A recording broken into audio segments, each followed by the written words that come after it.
Life has always felt a bit more complicated for me than for most people. Being a 32-year-old man with Asperger's syndrome, I've often struggled to navigate social intricacies that others take for granted. Subtlety and implicit social cues have never been my strong points, making relationships especially challenging. Despite these hurdles, I've worked incredibly hard to build a comfortable life for myself. I run a small online business from my cozy two-bedroom home just outside Portland, Oregon, where the peaceful surroundings and predictable routines keep my anxiety manageable. Family gatherings have traditionally been stressful for me.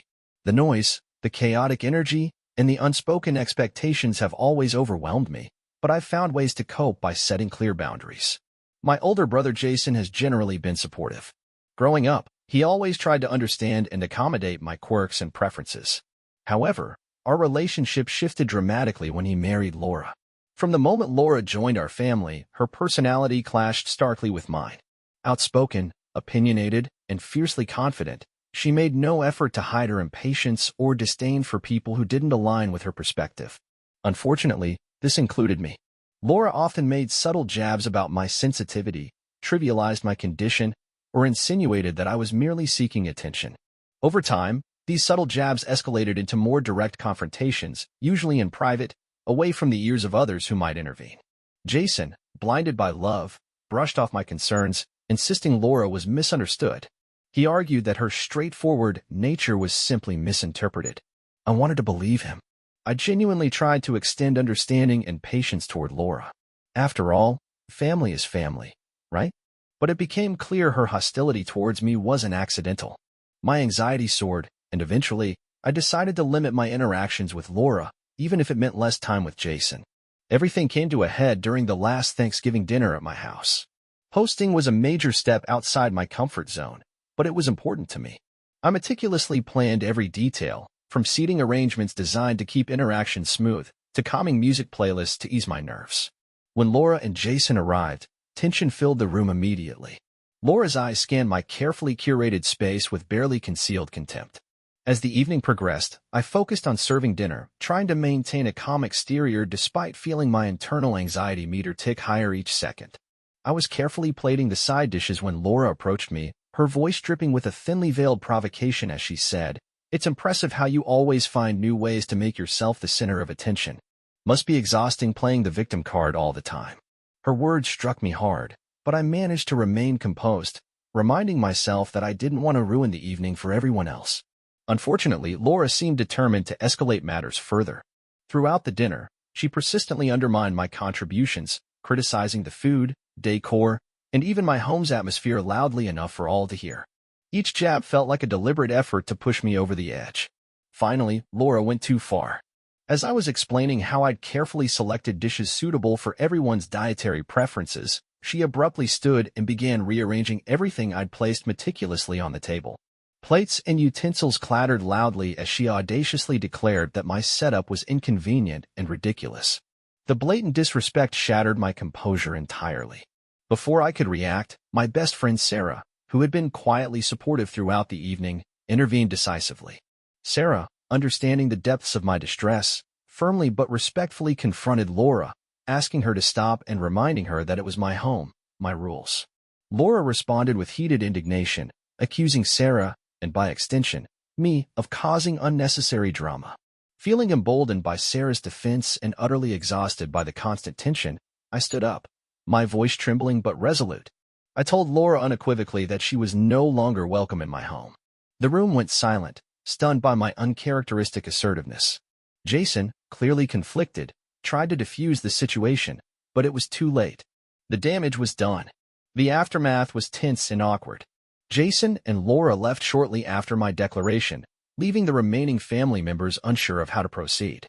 I spent the evening in a whirlwind of anxiety and doubt, wondering if I'd gone too far. My heart ached knowing this could irreparably damage my relationship with Jason, but another part of me felt relieved.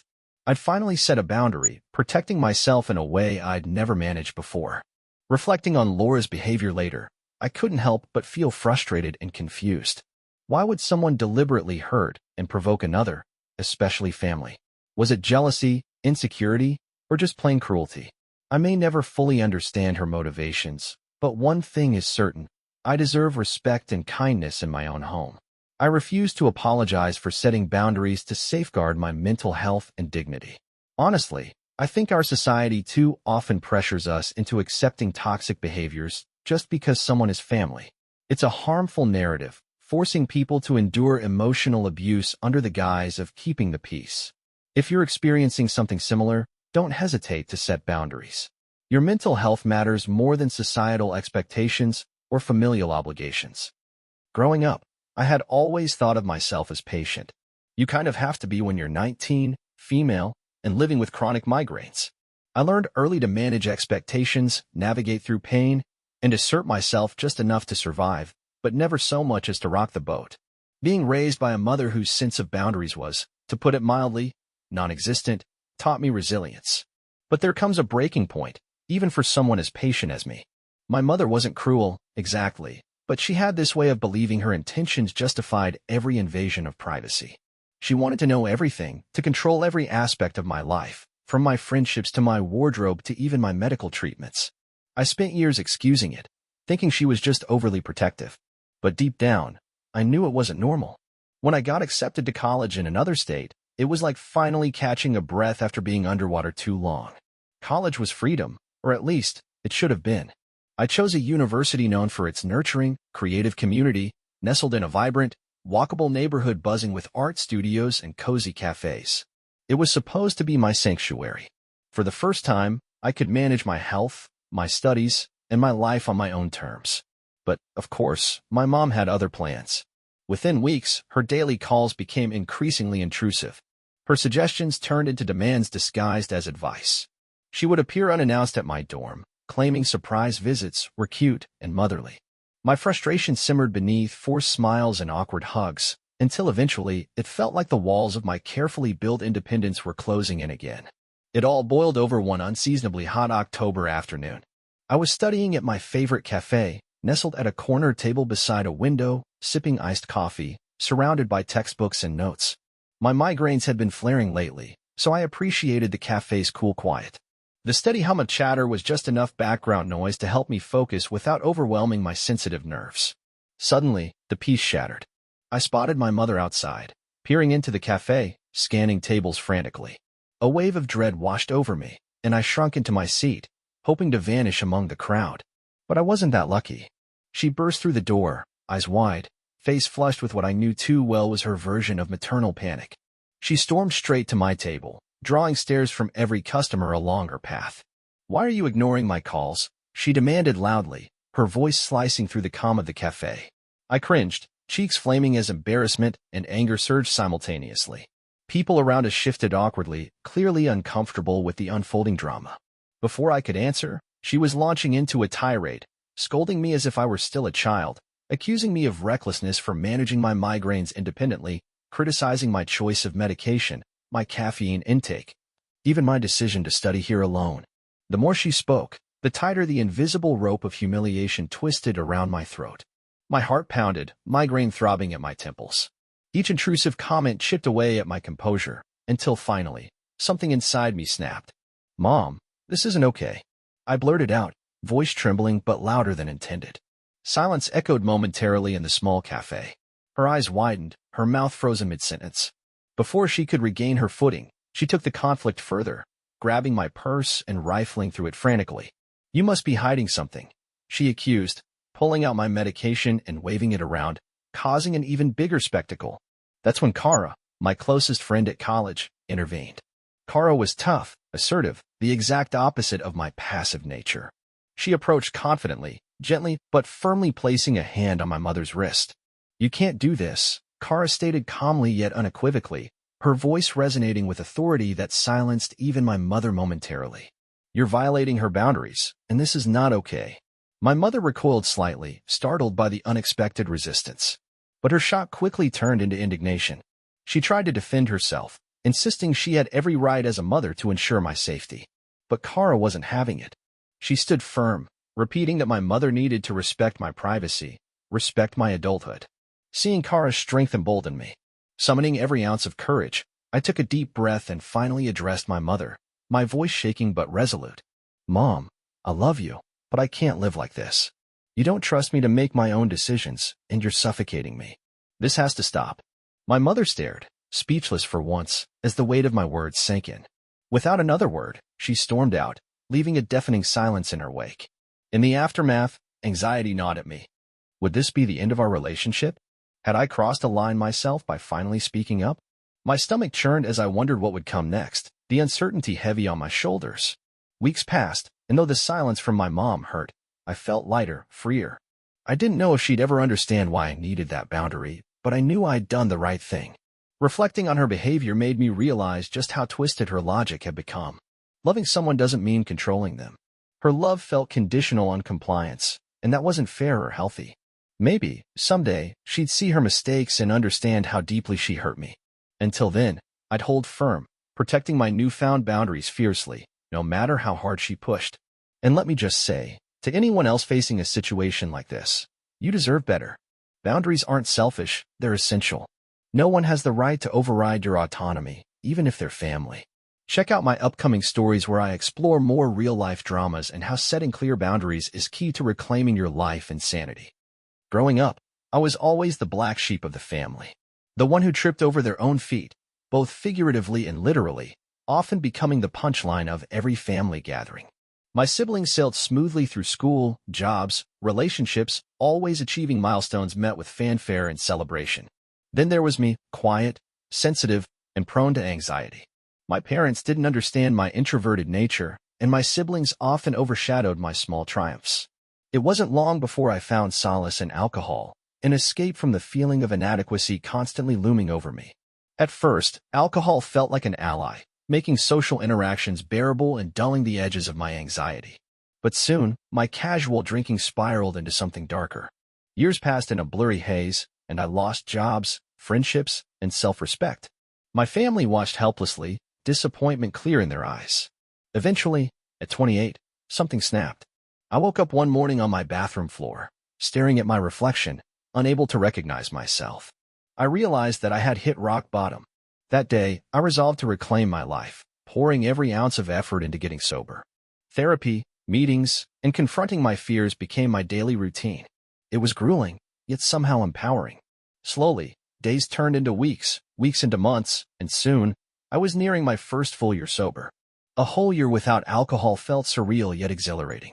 I imagined celebrating this milestone with my family, hoping that finally, they would see me differently, acknowledge my strength and determination. I envisioned a small gathering, smiles around the dinner table, maybe a heartfelt toast about how far I had come. But instead, as the date approached, silence. No mentions, no preparations, nothing. I felt the familiar sting of invisibility creeping back. Determined to mark the occasion regardless, I decided to bake myself a cake, a symbolic gesture of my hard-earned achievement. It felt therapeutic mixing the batter, frosting the layers, carefully decorating it with the words, "1 year strong." That cake represented my sweat, tears, and relentless dedication. The evening of my sobriety anniversary arrived, and my family gathered for our monthly dinner at my parents' house. I walked in proudly, cake carefully balanced in my hands. But as I placed it on the table, a heavy, awkward silence filled the room. Eyes darted around, confusion evident. My older sister laughed lightly, saying, "What's this for? Did someone win something?" Just as I opened my mouth to explain, my younger brother interrupted, chuckling dismissively, probably celebrating finally being normal. My heart sank, but I held my composure, quietly reminding them about my 1-year sobriety milestone. I shifted uncomfortably, murmurs of half-hearted congratulations barely audible. Hurt but defiant, I refused to let their indifference overshadow my achievement. I cut the first slice of cake, determined to savor this moment for myself. As I stood in the kitchen afterward, washing the dishes to distract myself, Aunt Margaret, a self-appointed family critic, approached. Her eyes narrowed as she leaned against the counter, arms crossed judgmentally. "It's a bit dramatic, don't you think?" she sneered. "Making a fuss over something that's really just basic self-control. Honestly, Sarah, we all managed to stay sober without expecting applause." Her words hit me like a physical slap, my heart racing with a mixture of embarrassment and anger. I inhaled sharply, fists tightening around the sponge. The audacity of her remark left me momentarily speechless. All the hours spent battling cravings, sleepless nights, endless therapy sessions, reduced to basic self-control. Rage surged through me, threatening to undo all my hard work. Before I could gather my thoughts, Aunt Margaret reached forward, casually scraping leftover cake into the trash, muttering disdainfully about self-indulgent theatrics. I felt paralyzed, watching my symbol of hope and resilience being tossed aside so carelessly. My sister, noticing the scene, quickly intervened, stepping between us with forced cheerfulness, gently guiding Margaret away. Left alone, humiliation battled with fury inside me. It took every ounce of strength not to confront Margaret right there. Instead, I chose to quietly gather my things, offering a strained goodbye to my oblivious family. Driving home, Sears blurred my vision, but I refused to give in fully. Arriving at my quiet apartment, I felt both defeated and oddly liberated. That night, I decided I wouldn't let their disregard diminish what I'd achieved. Taking action, I texted my closest friends from my sobriety group, sharing my experience honestly and openly. Their immediate support felt like balm on an open wound. Though I couldn't predict how confronting my family later would turn out, the uncertainty no longer terrified me. My resolve strengthened, knowing I'd taken the hardest step already, acknowledging my own worth, even when those closest failed to. Reflecting afterward, Aunt Margaret's behavior stung deeply, yet it revealed more about her insecurities than mine. Her need to trivialize my achievement hinted at her inability to empathize or recognize struggles different from her own. In some twisted way, I almost pitied her narrow worldview, where compassion seemed reserved only for those who fit neatly into her definition of strength. The truth is, overcoming addiction is far from basic self-control. It's a profound, continuous battle, often unseen and misunderstood. Celebrating sobriety isn't about theatrics. It's about honoring courage, resilience, and reclaiming life from the grips of despair. If others fail to see that, it's their limitation, not mine. Perhaps one day, my family might grasp this concept. Until then, I'll keep baking cakes, marking milestones, and proudly sharing my story, not for their validation, but to remind myself and others that our victories deserve recognition, regardless of who chooses to see them. My name is Jake, and I've always been the kind of guy who believes in second chances. At least, I used to. I'm 28, work as a graphic designer, and lead a fairly quiet life in Seattle. Nothing flashy, just stable. Stability was important to me because growing up, my family moved constantly, always chasing some new job or fresh start. I promised myself I wouldn't live like that, so I settled down, got my degree, and landed a job I genuinely liked. It felt good having control, something I had lacked so severely growing up. 4 years ago, I met Claire. She was everything I wasn't, adventurous, impulsive, craving excitement. At first, I loved how she challenged me. She pushed me to travel, to try new hobbies, to live a little more spontaneously. But over time, it became exhausting. She constantly compared our lives to others, especially those of her friends who were dating wealthier, seemingly more exciting people. Eventually, it started to feel like I was never enough. The breakup happened abruptly. One night, she just said it. "Jake, I need someone who can keep up, someone better." Those words haunted me for months. It shattered my confidence and threw me back into old insecurities I thought I'd buried. I focused intensely on my work afterward, determined to prove I was worth something. I got promoted, moved into a nicer apartment, and even started my own side business. Ironically, my life became the exciting one she'd always wanted. Yet, it was for me, not for her. Fast forward to now. I'm standing in line at my usual coffee shop, just enjoying a calm Saturday morning. The city felt alive but gentle, sunlight peeking through the windows, casting soft glows on the rustic wooden counters. I felt good, until I heard her voice behind me. "Jake? Wow, it's been forever." My stomach dropped. Claire stood there, looking almost exactly as I remembered, except now her smile felt less genuine, more practiced. At first, our exchange was awkward but cordial, typical catching-up nonsense. Then, she dropped the bombshell. She'd seen my social media, seen my new job, the places I'd traveled, how I'd grown. "You really did turn things around," she said, smiling softly, almost nostalgically. Then, more seriously, she said, "Jake, I've been thinking about us a lot lately. Leaving you was a mistake. I thought I was chasing something better, but I was wrong. Can we start again?" I was dumbfounded. The audacity, the nerve. Did she really think she could waltz back into my life because she finally saw value in me? Before I could respond, she started to justify her past actions, how she'd felt pressured by her friends, how she thought excitement was something tangible she could find in someone else. It was insulting to hear, Even more insulting to realize she truly believed these excuses justified her actions.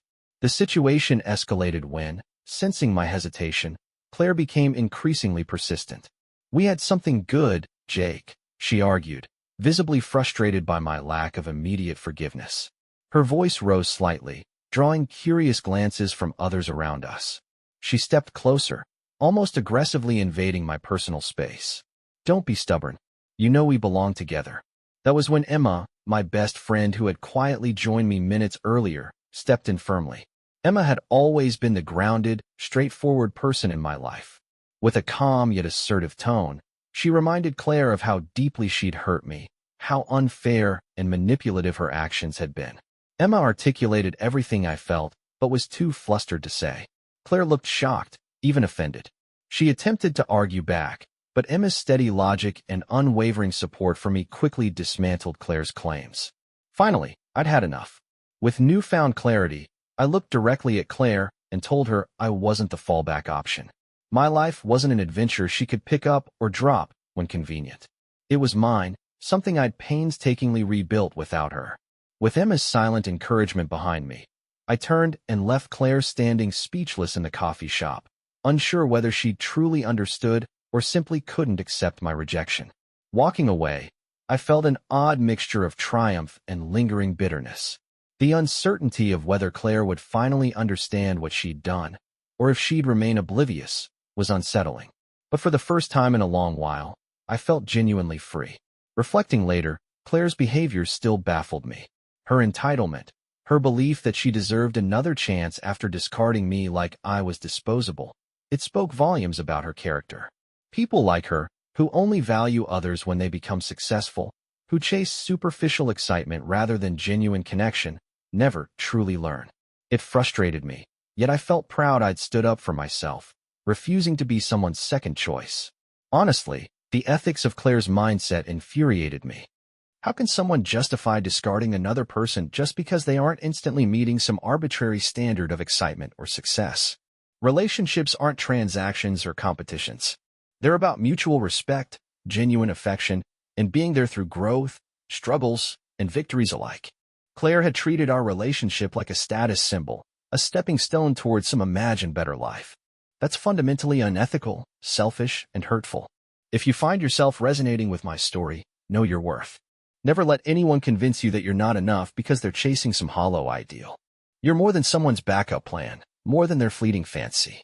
Stand up, speak your truth, and never settle for someone who doesn't truly value you. For more stories and reflections about navigating complex relationships and self-worth, check out my channel playlist where I dive deeper into topics just like these. I'm Emily, a 32-year-old architect, and I live with a rather particular routine. As someone with mild OCD, my environment needs to be meticulously structured for me to feel at ease. My house isn't just a place I live. It's a thoughtfully designed haven. Every corner, layout, and system a reflection of deliberate planning. Each room serves a function and flows into the next by design. My kitchen utensils are organized by frequency of use, my wardrobe arranged by color and style, and even the books in my living room are alphabetized, precisely spaced on the shelves I custom-built. That structure isn't just aesthetic, it's how I keep anxiety at bay. When I married Jake, my sweet but sometimes oblivious husband, I knew I was also marrying into his family, especially his mother, Judith. Judith has always been the type with opinions like bricks, heavy, unyielding, and often thrown without warning. From our first meeting, she critiqued everything, my minimalist furniture, my neutral color palette, even my ergonomic home office layout, which she deemed cold. Jake, ever the peacekeeper, often downplayed her intrusions as harmless meddling. He was used to her swooping into his life to rearrange everything from his bedroom drawers to his college schedules. But for me, Judith's constant need to improve things was invasive, even triggering. Jake had promised me that marriage meant boundaries, that she would respect our space. I wanted to believe him. Last weekend, I left for a 3-day architecture summit in Seattle, my first time away from home since the wedding. Before I left, I made sure the house was in perfect order. I laid out everything in its place, knowing the comfort it would bring when I returned. Jake, swamped with work, was unlikely to disturb much. But Judith volunteered to check in on him. Despite my gut feeling, I didn't push back hard enough. How much could she really do in a few days? When I came home late Sunday evening, the moment I opened the front door, I felt it. Something was off. Dread curled in my stomach. My sanctuary had been altered. The sofa had been shifted off-center. The coffee table now sat at an odd angle that disrupted the visual flow of the room. My books were no longer organized by author. They were grouped by color like some Pinterest board. It was disorienting, like someone had taken a wrecking ball to my brain. In the kitchen, the chaos deepened. Utensils were stuffed randomly into drawers with no logic. Plates and bowls were moved to opposite sides of the kitchen. Even my spice rack, which I designed for both beauty and function, had been rearranged alphabetically instead of by cuisine type. It wasn't just change, it was a complete disregard for how I function. Jake saw the distress on my face and confessed that Judith had spent hours fixing things while he was at work. She thought she was helping. Helping? The next morning, I was trying to undo the damage in my kitchen when Judith let herself in without knocking. Her eyes sparkled as she surveyed the space.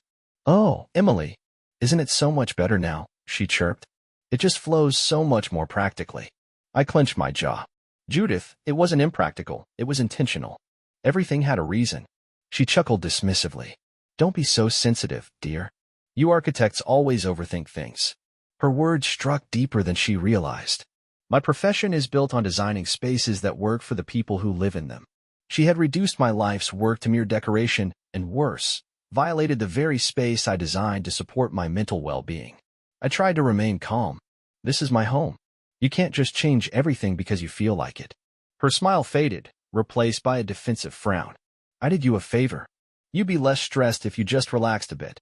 That comment hit like a ton of bricks. To her, my structure was a flaw. To me, it was survival. Then, in a final act of audacity, she began moving things again, right in front of me, despite my protests. I was on the edge of a breakdown when, thankfully, my best friend Sarah walked in. She saw the tension instantly and stepped in like a seasoned diplomat. Calm but firm, she addressed Judith. "Judith, this is Emily's space. Her home. You don't have the right to undo her work just because it doesn't suit your taste." Judith huffed and stormed out, muttering something about never trying to help again. The moment was emotionally exhausting, but strangely empowering. That night, with Sarah's encouragement, I had a firm conversation with Jake. He finally saw the extent of the harm and agreed that boundaries were no longer optional, they were non-negotiable. Judith, unsurprisingly, remained unrepentant. But something changed in me. I wasn't going to let her actions chip away at my peace anymore. My home, like any space I design, reflects who I am, and no one, not even family, has the right to bulldoze through that. To anyone dealing with overbearing family members, you don't owe anyone access to your life at the cost of your mental health. Protect your peace. Reclaim your space. You deserve to feel safe, even if others call it overreacting. And if this story hit home, check out my latest YouTube video, where I talk more about designing spaces that support mental wellness and setting boundaries that actually work. Enough is enough.